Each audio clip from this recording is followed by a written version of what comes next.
I have a 4-measure loop.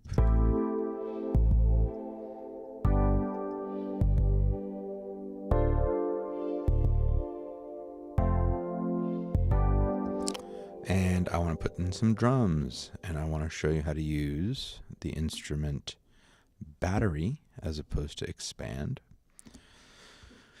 When you start battery up, you're going to get essentially a blank set of pads. And this is the blank set of pads. And what we're going to do is we're going to populate these. So we're going to start on the library tab here. And you're going to see two things. You're going to see kits and you're going to see samples. Kits are completely or factory created drum kits. So you're going to have your kicks, your snares, hats, effects, crash cymbals, whatever. I'm just going to choose the very first one. And I double clicked on To Funk Kit. And I get a bunch of different kick drums, different snare drums, claps, etc. If I double click on the, let's go a little further down for some reason, on the kit, I have no idea, double clicking.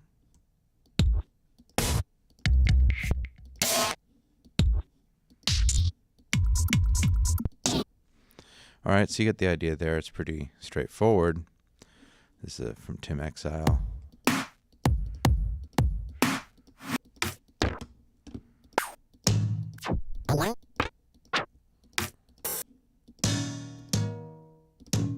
All right, so there's some other cool things, like you can see the WAV file here. You can actually do some things with that. You have some effects and things you can do here. More importantly, though, I just want to point out that when you click on a key or a pad here, it shows you the key range or the key that triggers that pad. So I know that C1 is going to trigger pad A1. Pad E4 is triggered by D sharp 5. And you just need to be able to find that in the MIDI editor. And it's pretty straightforward, I think. You can tune these drums, which is kind of cool. So if I tune this up,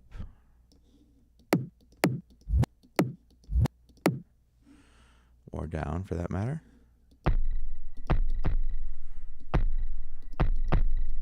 that only tunes the one pad that I was messing with there. All right, let's see what else. So that's if you want to use a kit. Now, say you load up a kit, you're like, oh, I kind of like that kick drum, but none of these snare drums are working for me. Then it's time to work with samples. Or let's just say I don't even have anything that I like. You could, start a user pad kit. But anyways, you're going to click on samples. And I said that I didn't like any of these snares. So I'm clicking on drums as far as the pieces that I want to audition. And I want to hit snare.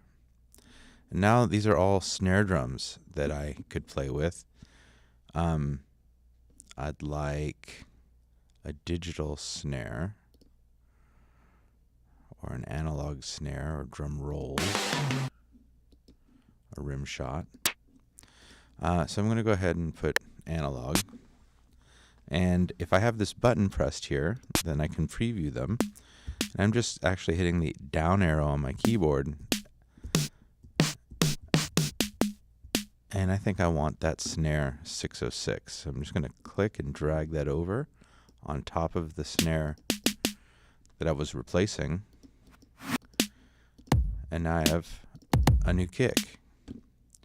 I noticed there is no closed hi-hat. I am all about the closed hi-hat.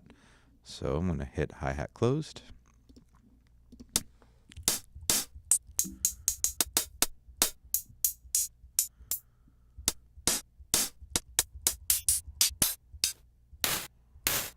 If you haven't gathered, these are all named. Basically, this is the Alias kit, the Afro Shop kit. But these are just the broken down components of those kits. All right, I like that one. I grab it. Now I have some closed hi-hats. I didn't really like it. It was an example. All right, so that's samples and kits. We could look for loops.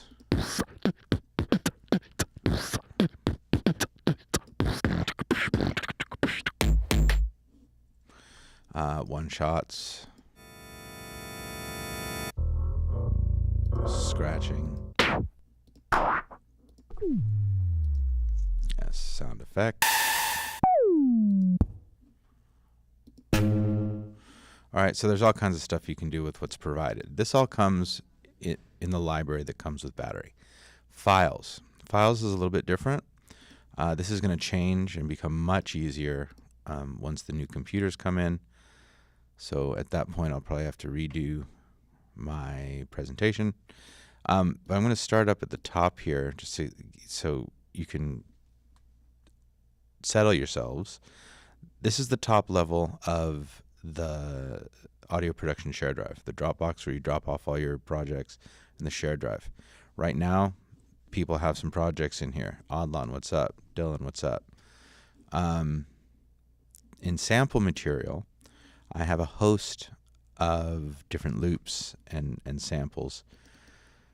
And within the loops, acapellas, and other music samples, I have drums, kits for samplers. And this is going to be a lot easier to get to, but those of you who understand hierarchies could get there. And you can hear these really nice 808s. I could grab that. And these are just WAV files that are sitting on the share drive.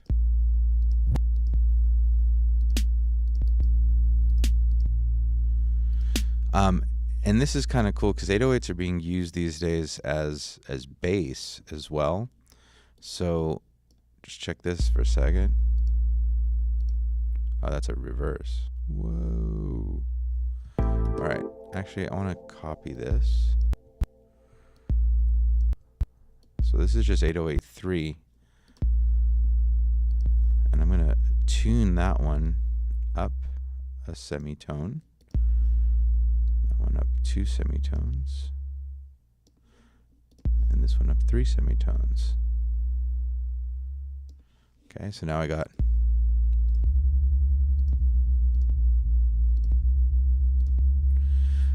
they're fluttering because they're all playing at the same time, but you get the idea.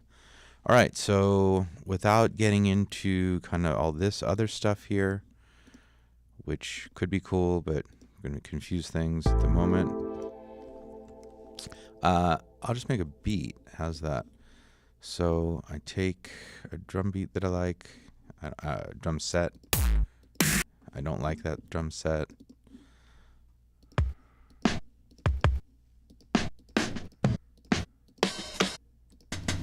Ugh. Dude, those aren't cool. I didn't set up for this. Let's see. Vinyl kit. Okay, I can work with that. All right, so C1 for my kick drum, D1 for my snare drum,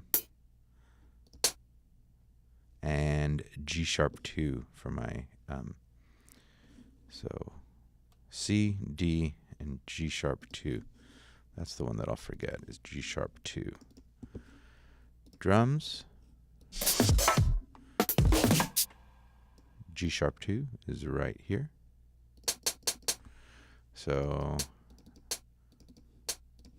I am drawing an 8th note pattern with some 16th notes in the last beat. Kick, snare. All right, I have one measure of something. Let's see what it sounds like.